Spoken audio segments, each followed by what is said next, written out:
Welcome!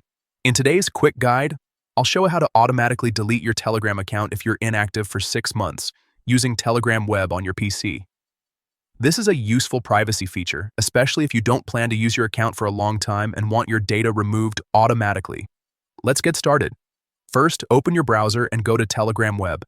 Log into your account if you haven't already.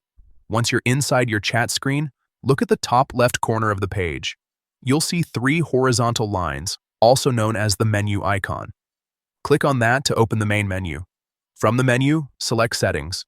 This will take you to your account settings where you can manage different options related to your Telegram profile. Next, click on Privacy and Security.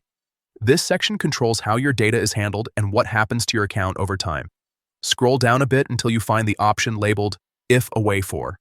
This is the feature that automatically deletes your account after a period of inactivity. Click on If Away For, and you'll see several time options like 1 month, 3 months, 6 months, and 1 year. Go ahead and choose 6 months. This means if you don't log into your Telegram account for 6 months, it will be permanently deleted along with all your messages, contacts, and groups. After selecting 6 months, make sure to click Save to apply the changes. Once saved, your new inactivity period is set.